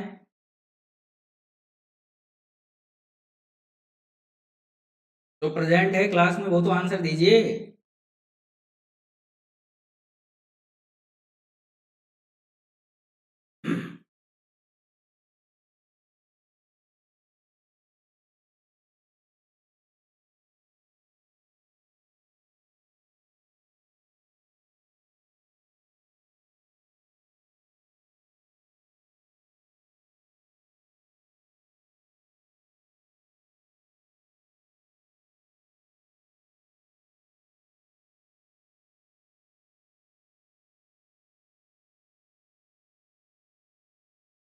चलिए, तो देखिए अब इसको क्लियर करते हैं। तो यहाँ देखिए क्या है कि मेडिकेशन ऑर्डर इमीडिएटली बोला गया है और वंस एक बार देना है। तो इमीडिएटली जब भी कोई मेडिसिन के लिए ऑर्डर दिया जाता है ना तो उसको हम बोलते हैं स्टेट ऑर्डर, ठीक है। तो राइट आंसर यहाँ पे क्या होगा आपका बी। पीआरएन ऑर्डर किसको कहते हैं, एसओएस को कहते हैं, जब आपको रिक्वायरमेंट हो, व्हेन रिक्वायरमेंट, ये बात आपको ध्यान रखना है, ठीक है। सिंगल ऑर्डर का मतलब हो गया एक बार। स्टैंडिंग ऑर्डर का मतलब क्या होता है कि स्पेसिफिक नंबर ऑफ डेज के लिए कोई प्रिस्क्रिप्शन लिखा जाए या फिर वो ऑर्डर फिनिश हो जाए तब तक ये डॉक्टर आपको स्टैंडिंग ऑर्डर बना के देता है कुछ पेशेंट्स के लिए, जिसमें स्पेसिफिक डेज ऑफ नंबर तक का ये ऑर्डर फॉलो किया जाता है। जब ये ऑर्डर फिनिश हो जाता है उसके बाद फिर से दोबारा प्रिस्क्रिप्शन आपको मिलेगा, ठीक है, समझ गए। तो ये चीजें आपको ध्यान रखनी है, ठीक है। तो याद रखना है स्टैंडिंग ऑर्डर जो है ये किसके लिए दिया जाता है, तो स्टैंडिंग ऑर्डर में आपको याद रखना है order to carried out, order carried out for specific number of days, specific number of days, याद रखना है, ठीक है। फिर देखिए अब यहाँ तक की बात हो गई है, तो मैं थोड़े से क्वेश्चंस आपको और बता देता हूँ जो आपसे पूछे जा सकते हैं, ठीक है। रखना है एसी, एसी का मतलब क्या होता है, बिफोर मील, ठीक है। पीसी, पीसी का मतलब क्या होता है, आफ्टर मील, ठीक है। एचएस का मतलब क्या होता है, बेड टाइम। अगर आपसे एचएन लिखा है तो आपको लिखना है टू नाइट, ठीक है। ईडी, टीडीएस, क्यूआईडी ये आप सभी को पता है, तो इसमें मैं आपको नहीं बता रहा हूँ। ओडी भी आपको पता होगा, ठीक है। फिर बात करते हैं टीबीएसपी और एक होता है टीएसपी, ये दोनों क्या है, तो ये है टेबल स्पून, ठीक है, ये है टेबल स्पून, ठीक है, और ये क्या है, टी स्पून। ये इंपॉर्टेंट क्वेश्चन है आपसे, टेबल स्पून में कितना आता है, तो 15 ml, याद रखना, इंपॉर्टेंट क्वेश्चन है। और टी स्पून में कितना आता है, तो 5 ml। अगर आपसे पूछे ऑन्स, ऑन्स में कितना आता है, तो 30 ml, कितना आता है, 30 ml। अगर आपसे पूछे 1 pint, तो 1 pint में कितना आता है, तो 500 ml, याद रखना है। क्लियर है, ये क्वेश्चन आपको थोड़े से ध्यान रखने हैं, ठीक है। अगर आपसे पूछे कि फुल ग्लास, अगर आपसे पूछे फुल ग्लास, तो फुल ग्लास में कितना आता है, तो 200 ml आता है, ठीक है। और अगर आपसे पूछे टी कप, टी कप में कितना आता है, तो 150 ml आता है। ये इंपॉर्टेंट क्वेश्चन है जो आपसे पूछे जा सकता है। जीटीटी का मैंने अभी आपको थोड़ी देर पहले ही क्वेश्चन सोल्व करवाया है, ठीक है। तो ये क्वेश्चंस आप थोड़े से आपको ध्यान रखने हैं, यहाँ से आपके कोई भी कंफ्यूजन वाले क्वेश्चंस गलत नहीं चाहिए, ये बात आपको ध्यान रखनी है। क्लियर है, ऐसे क्वेश्चन है वही मैं आपको बता रहा हूँ, स्पेशली ये एब्रीविएशन से कोई क्वेश्चन आपके गलत नहीं होने चाहिए। क्लियर, चलिए नेक्स्ट देखते हैं। ये लीजिए आपका ड्रॉप फैक्टर आज का क्वेश्चन है, बहुत अच्छा क्वेश्चन है, तो गलत मत करना है। 500 ml आईवी फ्लूइड आपको देना है 5 घंटे के अंदर, ड्रॉप फैक्टर यहाँ पे दिया गया है आपके पास में 20।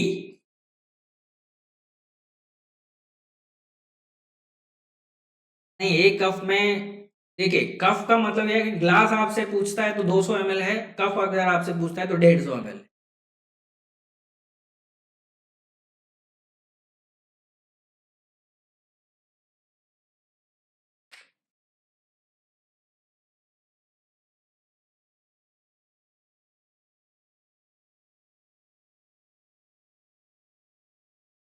चलिए ड्रॉप फैक्टर का क्वेश्चन देखिए आप, तो ये क्वेश्चन सॉल्व कीजिए। 500 ml आईवी फ्लूइड है, आपको देना है 5 घंटे में, ड्रॉप फैक्टर आपके पास 20 है, तो आप मुझे बताइए कि ड्रॉप्स पर मिनट कितना काउंट होने वाला है, बताइए।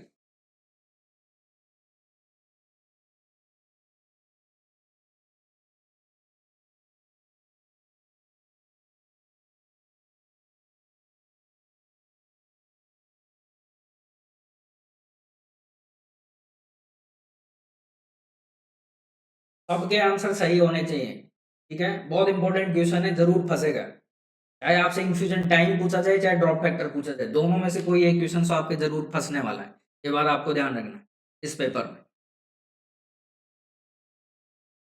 ड्रॉप फैक्टर भले ही पुराने हो गए हों, लेकिन आज भी बहुत इंपॉर्टेंट रोल प्ले करते हैं कंपटीशन में।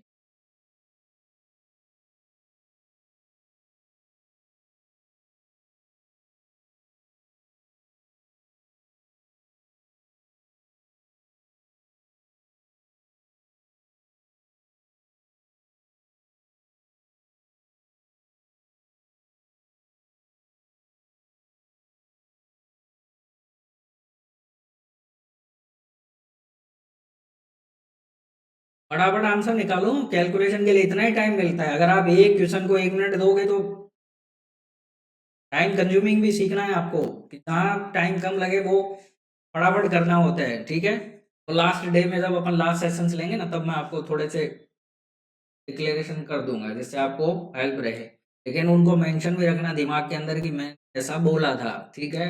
ऐसा नहीं हो कि पिछली बार की तरह बोलने के बावजूद भी कैंडिडेट बुलेट ट्रेन की स्पीड से क्वेश्चन सॉल्व कर रहे थे, ठीक है, जैसे पता नहीं उनको कहाँ भागना था।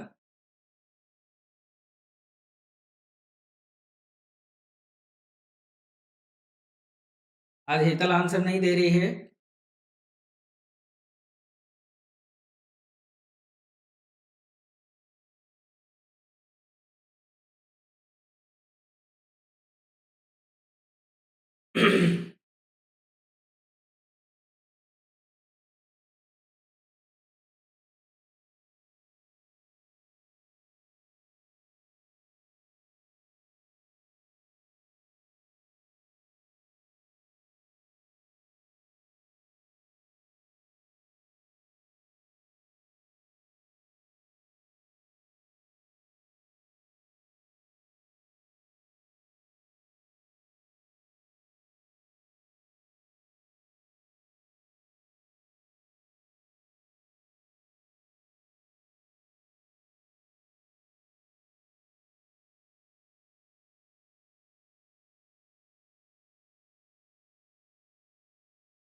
चलिए सॉल्व करते हैं इस क्वेश्चन को।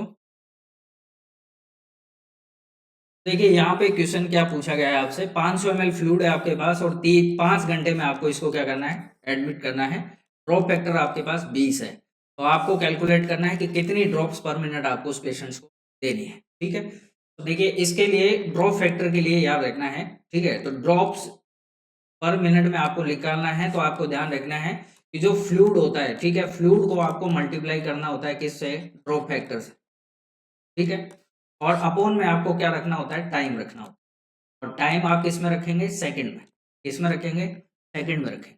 तो फ्लूइड आपके पास कितना है, 500 ml है। ठीक है, मल्टीप्लाई ड्रॉप फैक्टर आपके पास कितना है, 20 है।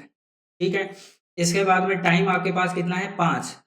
ठीक है, और घंटे हैं, यानी मल्टीप्लाई कर दीजिए आप 60 से। ठीक है, मल्टीप्लाई कर देंगे आप 60 से। ठीक है, तो अब देखिए काउंट कीजिए, यहाँ पे आप कट करेंगे तो कितना हो जाएगा, 100। ठीक है, यहाँ आप काउंट करेंगे तो नीचे कितने बचाएंगे, 3। तो 100 को जब आप 3 से डिवाइड करोगे तो कितना आएगा, 33। तो right answer is the D. ठीक है, एक पॉइंट तो आपका ये बनता है। सेकंड पॉइंट आपका क्या बनता है, वो पूछा जाता है इन्फ्यूजन टाइम।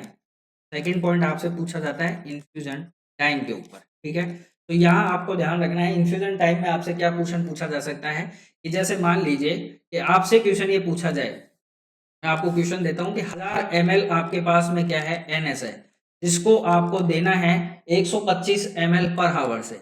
125 ml पर हावर से आपको देना है, तो टोटल इन्फ्यूजन टाइम कितना लगने वाला है, इन्फ्यूजन टाइम कितना लगने वाला है, ये आपको मुझे बताना है। तो बताइए, पहले मैं आपसे सोल्व करता हूँ फिर मैं आपको बताऊंगा। बताइए इसका आंसर क्या रहेगा। अगर 1000 ml एनएस है, 125 ml पर हावर की स्पीड से चल रही है, तो इन्फ्यूजन टाइम कितना लगने वाला है, बताइए मुझे।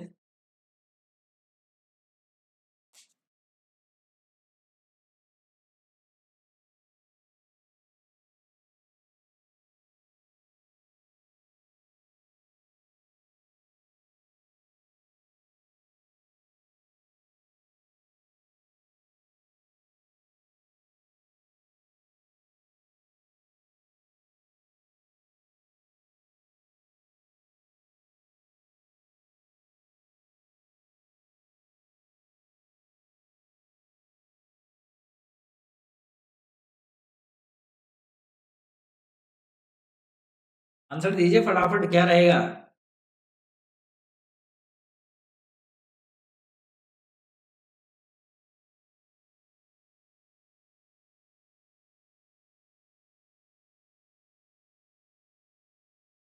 मैंने आपसे पूछा है इन्फ्यूजन टाइम, तो कितना लगने वाला है इस क्वेश्चन में, के बाकी।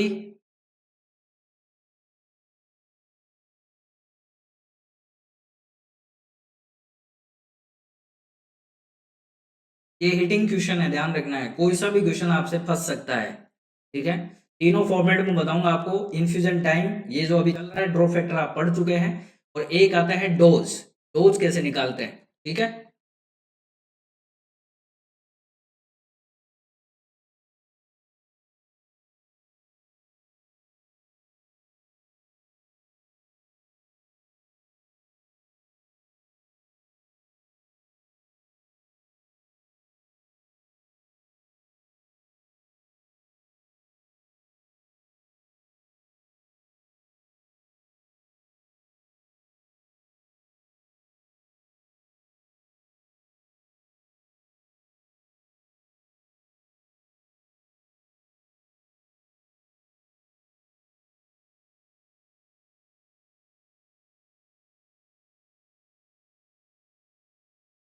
ऑलरेडी क्वेश्चन में 125 ml पर आवर की स्पीड से तो जा रहा है, आप 0.9 ml पर आवर की स्पीड से कहां से निकाले, मैंने टाइम पूछा है। आप मुझे क्वेश्चन मैंने क्या पूछा है वो देखो, 1000 ml एनएस है, 125 ml पर आवर की स्पीड से वो जा रही है पेशेंट को, तो कितने टाइम में चली जाएगी, ये पूछा है मैंने आपसे।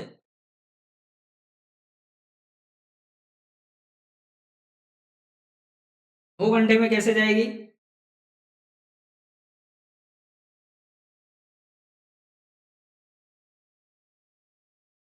9 घंटे में कैसे जाएगी। इसका फॉर्मूला क्या होता है, इसका फॉर्मूला होता है फ्लूइड इन टोटल वॉल्यूम।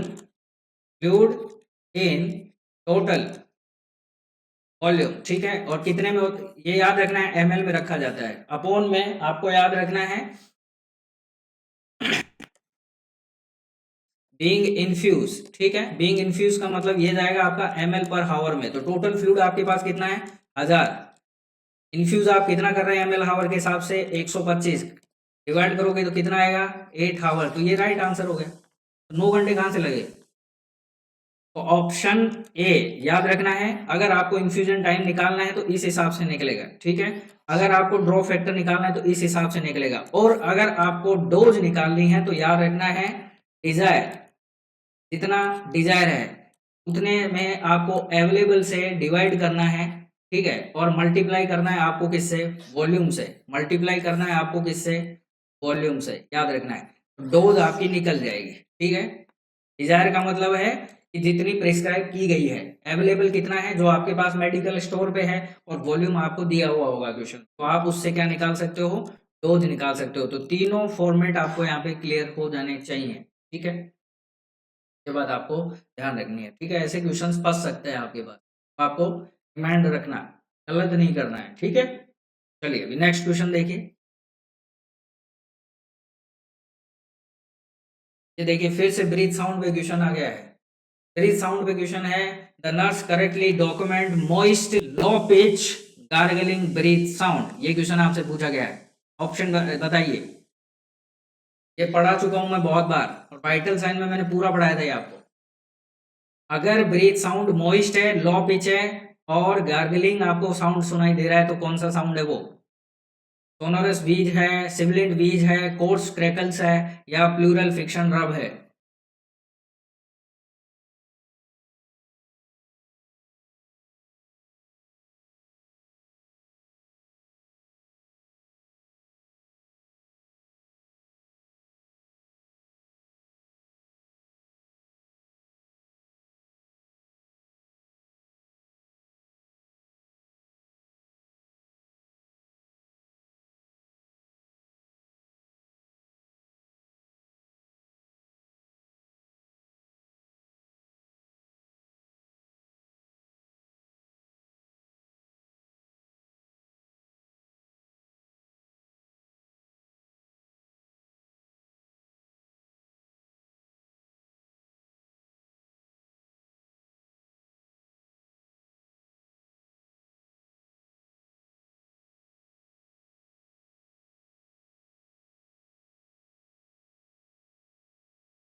ऐसा ऑप्शन मिलेगा आपको एग्जाम में? No more idea but D.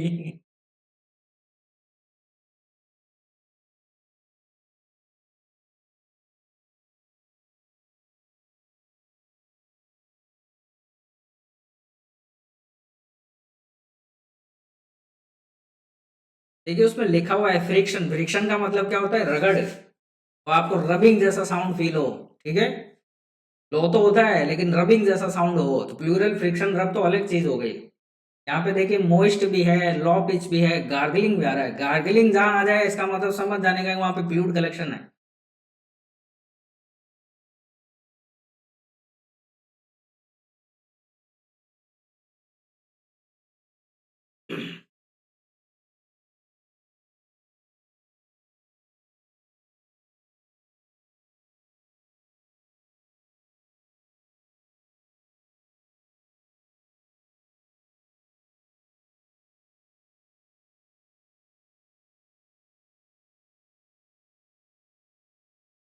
अरे बाकी तो आंसर दीजिए, आज के सेशंस का लास्ट क्वेश्चन है ये।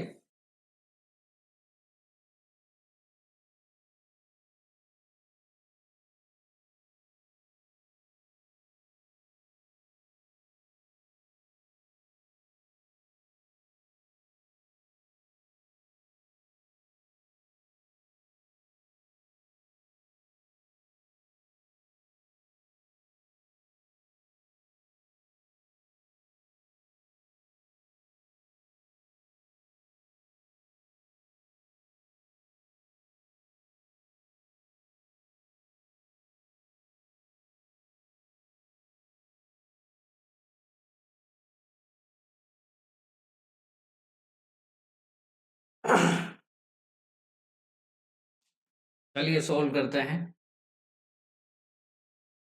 देखिए पहले मैं आपको क्लियर कर देता हूँ। ये क्वेश्चन क्या पूछा है आपसे, मॉइस्ट है, लो पिच है और गार्गलिंग है। गार्गलिंग ब्रीथ जब आती है जब फ्लूइड कलेक्शन हो जाए, ठीक है, तो ये बात आपको ध्यान रखनी है। बात करते हैं, पहले इनको सॉल्व करते हैं, ठीक है। तो मैं नीचे से सॉल्व करते हुए चलता हूँ। तो प्लूरल फ्रिक्शन रब, क्या बोला है, प्लूरल फ्रिक्शन रब। तो यहाँ पे देखिए फ्रिक्शन और रब लिखा हुआ है, यानी कोई भी चीज, दो सरफेस जो वो एक दूसरे को क्या कर रही है, रब कर रही हैं। तो यहाँ पे आपको याद रखना है कि प्लूरल फ्रिक्शन रब जो है ये किस केस में देखने को मिलता है, वो मैं आपको बता देता हूँ। तो आपको याद रखना है प्लूरेसी, पेरिकार्डाइटिस और पेरिकार्डियल इफ्यूजन, याद रखना है। प्लूरेसी, ठीक है, पेरिकार्डाइटिस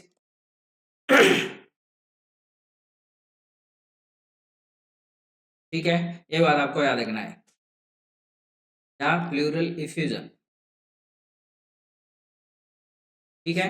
सेकंड चीज इसमें आपको याद रखना है, क्या देखने को मिलेगा इसमें आपको, तो प्लूरल फ्रिक्शन रब जो साउंड होता है ना, ये आपको एक तो सुपरफिशियल देखने को मिलता है, सुनने को मिलता है, सॉरी, सुपरफिशियल होता है, लो पिच होता है, ठीक है।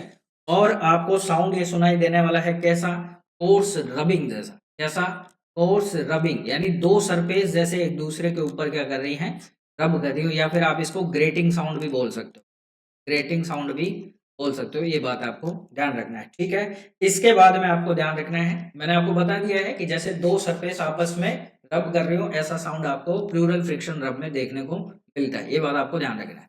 बात करते हैं सिबिलेंट वीज की, ठीक है। सिबिलेंट वीज किसको बोलते हैं, वीज को बोलते हैं। अब वीज साउंड मैंने बहुत बार बताया कि इसको बोलते हैं म्यूजिकल साउंड। और जैसे इसका आपको साउंड भी पता करना हो, तो जैसे नल आने से पहले जब अपन टोंटी खोलते हैं, नल को खोलते हैं, तो उसमें कैसा सुर आवाज आती है, तो वो ही साउंड सेम कैसा है, बीज जैसा है। तो बीज में आपको याद रखना है हाई पिच साउंड होता है। कैसा साउंड होता है, हाई पिच साउंड होता है, म्यूजिकल साउंड होता है। ये बात आपको ध्यान रखनी है, किसमें, बीज के अंदर, याद रखना है, ठीक है। सेकंड चीज आपको ध्यान रखनी है कि इसमें, ठीक है, सेकंड चीज आपको ध्यान रखनी है कि ये कब सुनाई देता है। तो याद रखना है ड्यूरिंग एक्सपायरेशन, ड्यूरिंग एक्सपायरेशन, याद रखना है, ठीक है, ड्यूरिंग एक्सपायरेशन। अब बीज जो कंडीशन है ये आपको किस केस में देखने को मिलेगी, ठीक है, तो याद रखना है किस केस में देखने को मिलेगी, मोस्ट कॉमन आपको देखने को मिलती है अस्थमा में, याद रखना है।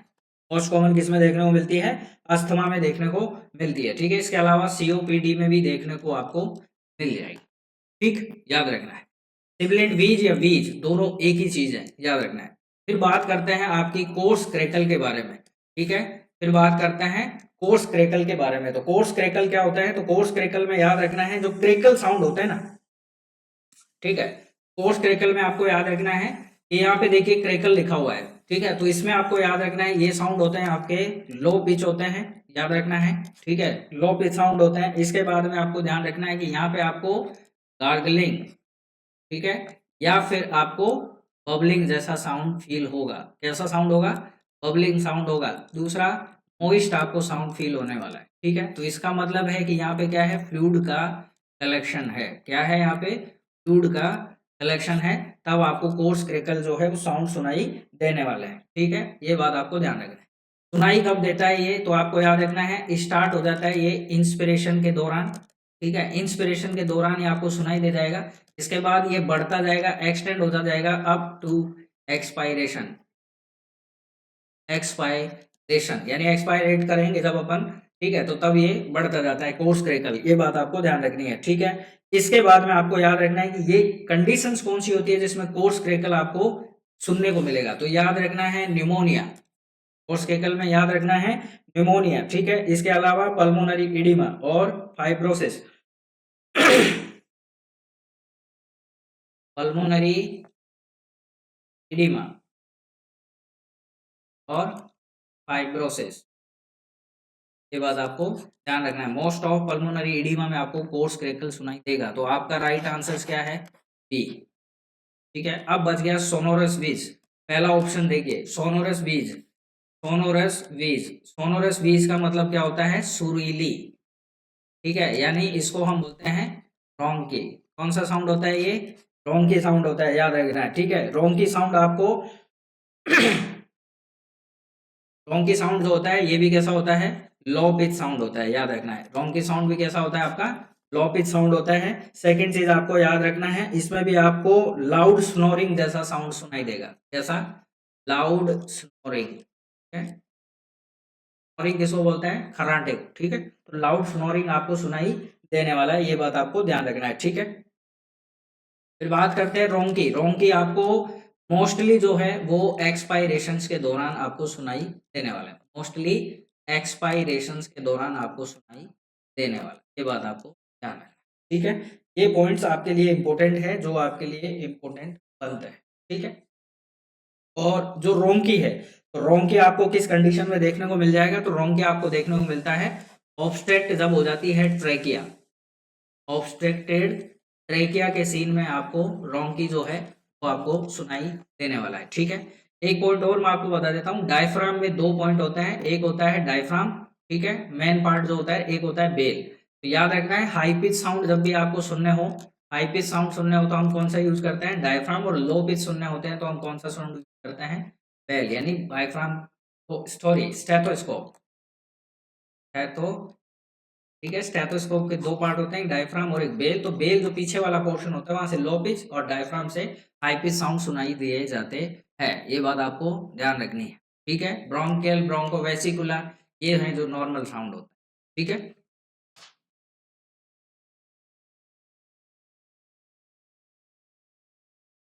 अगर आपसे पूछ ले बावल साउंड, ठीक है, बावल साउंड अगर आपसे पूछ ले तो बावल साउंड कैसे होते हैं? तो हाई पिच होते हैं, याद रखना है। कैसे होते हैं? हाई पिच होते हैं। ये भी क्वेश्चन फंस सकता है आपसे। ठीक है, तो ये याद रखना है। ऐसे क्वेश्चंस अगर आपसे पूछे जाए तो आपको गलत नहीं करने हैं, याद रखना। ठीक है, ऐसे क्वेश्चन अगर आपसे पूछे जाएं तो आपको याद रखना है, गलत नहीं करना है। ठीक है, अगर आपसे पूछे जाए कि नॉर्मल लंग साउंड कैसे होता है, तो नॉर्मली जो लंग साउंड होते हैं वो कैसे होता है? लो पिच होते हैं, हाई पिच नहीं होता। याद रखना है, कैसे होते हैं? लो पिच साउंड होते हैं, याद रखना है, नॉर्मली लंग साउंड। ठीक है, जो कौन कौन से हैं आपके? तो वो होते हैं ब्रोंकियल, ब्रोंकोवेसिकुलर और वेसिकुलर। ठीक है, ये भी लिख देता हूं, ब्रोंकियल, ब्रोंकोवेसिकुलर और वेसिकुलर, ये सारे आपके नॉर्मल लंग साउंड है। ठीक है, समझ में आया? समझ में आया?